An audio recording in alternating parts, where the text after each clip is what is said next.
What is up, everybody? This is Hybridsteel. Thank you very much for joining me in today.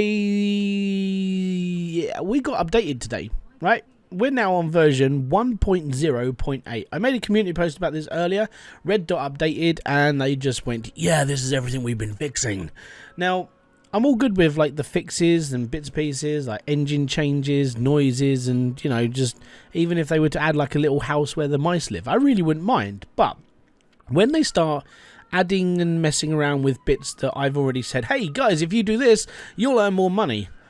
Some of those methods already may be in jeopardy, and the reason why is just because of how they've altered their code.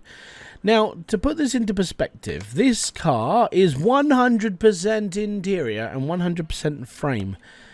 And there's several different versions of, well, there's several different reasons why this is now perfect. And the reason why, number one, is that the interior that you put into the car, clean seats, brand spanking new, straight out the spandex, straight onto the car. I said, yes, I said spandex. Well, what I mean is that if it's clean, brand new, never been touched by the human hand, that increases your interior quality now. So not just washing it, you now have to put clean interior in. The worst part about this is that if you buy a brand new car, well, I say brand new, if you buy an auction car that's like, you know, 98% interior and you've cleaned it and it's not moving that means the seats are a 2% drop and you have to buy an entirely new set of seats just to bring it up to 100%. There's no repair function for these, and I think that's just something that maybe you should be looked at. Maybe we should have an upholstery section in the corner, you know, where, I don't know, Maggie sits and does sewing, that sort of thing.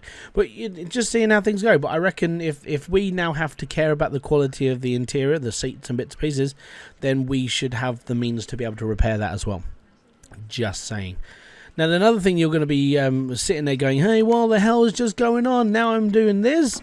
Right, so averagely, we were looking at, well, I say averagely, every single car cost $500 of credits or car, I don't know, whatever you want to call the currency. Basically, it used to just cost us 500 quid just to weld it and be happy. Now, to put it into perspective, this car will cost 950. Now the way that they explained it is it's going to differ per car. So I've already tested this. With this is an old Chevy Nova. It'll cost 950 credits to weld this.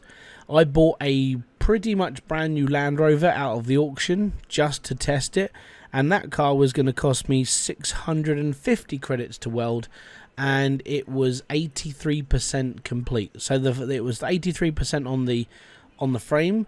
It cost me 650. I was like, hey, that's admittedly, that's brand spanking new in comparison to the old Nova here. But then I had an old AC Cobra, and in order to do the framework on that, it would have cost me 1600. I've also read on Red Dot's actual Discord, there was somebody in there fixing up on a McLaren F1, and welding that alone was 39 grand. So I think it's either a percentage of how much the car is finally worth, and it's taking that into consideration, which is the joys of, I mean, if it's going to cost you 39 grand to fix a McLaren F1, I mean, okay, those cars normally sell for like 14 million, but it's still quite a hefty amount of change just to weld it. And then you've got to care about the interior, so you have to do the proper cleaning, and then you have to do a proper interior, and you have to buy all that brand new as well. Also, if you don't own the car wash, the washing of the car will actually cost you varied on the car type as well. So you have to watch out for that, because that's another expense that we're all going to have to take into consideration. Like I said, a lot of my videos are going to be a little bit hit because of this, because I was always giving you advice on the previous version of this game and not 1.0.8. One big positive came out of this update, though, was going to the scrapyard. And I'll go there now and we'll have a chat. And here we are at the junkyard. Now, you can either go to the junkyard or you can go to the barn to pick up, you know, junk, basically. But one of the updates they put into it was being able to find specific equipment now in the junkyard piles. And I'm trying to find, there's one. We can now buy 3-star parts. And I'm going to show you what this means. So what I'm going to do is I'm going to find, I think let's take that as well, because it's got to be worth about the same. So what we'll do, we'll buy those up. And so basically, in a barn or in a junkyard now, you can now but you can now find 3-star parts, which is fantastic. And this is part 2 of this amazing news. Amazing news is they updated the bench, and we're happy about this. Now, the reason why I'm happy about this is because we can now do... This is a bog standard piece of equipment with 15%. Alright? And we can get a success of 1 part, 2 parts, or 3 parts. That's just for standard. Now, on a 3-star rating, now this is only 13%, mind you, we can do 1, 3, or 5. That's not bad. And take it over to here, and I'm going to repair this to 47%. There we go, 47%. So 47%, let's go and see what this gets us. Because what's happened now is they've increased the amount of junk you can get, well, salvage, out of a certain thing. So now we can get 1, 3, or 4 on the big bonus, and that's to 47%. Now let's go back, and we can upgrade this, I think, to 60 something next. Let's go have a look. Oh, it went to 100. Smeg. Right. Okay. So, to put this into perspective, if you were able to just repair it to a smaller amount, you'd get more out of it. Now, I did faff around for a bit, and we managed to get the gearbox up to 76%. And as you can see with the gearbox, success on a bog standard is worth 2, bonus is 9, and the big bonus is 15. Basically, just means if you can get scrap parts out of a junkyard, and you're just looking to earn more scrap.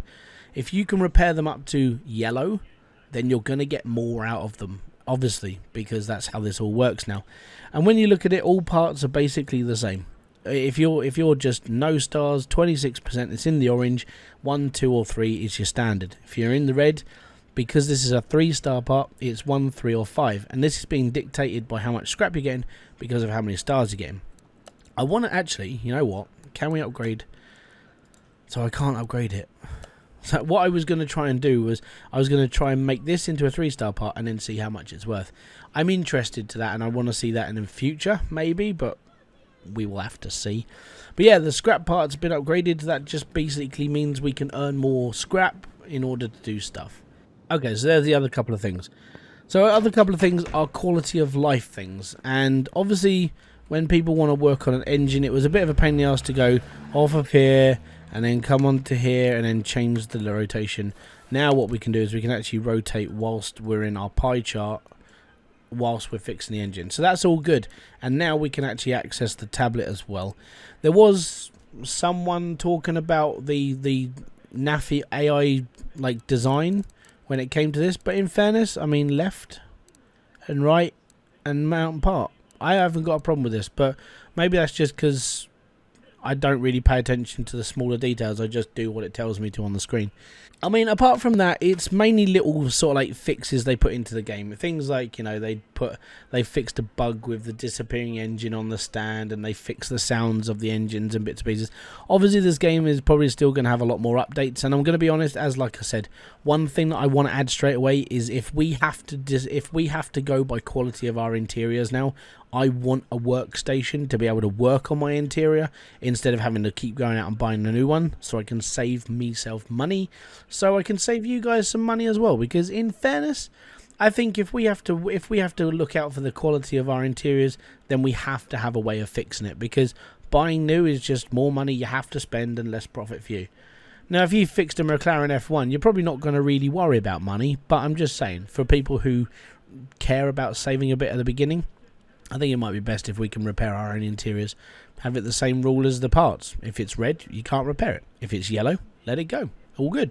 And go from there. But apart from that, yeah, you can read all the notes, and I've left them in my community post. You can go and check that out now. And there's all the patch notes for 1.0.8. Hope you guys have a wonderful day. It's been amazing to have a chat with you about all this. And I'm going to be honest, I like doing the videos on these updates to see how it's actually going to affect us as gamers playing this game. So thank you very much for kicking by. I'll see you all later. This has been Hybridsteel. I'm going to say peace out, have fun, enjoy everything you guys do. Boom. Fist bump to you.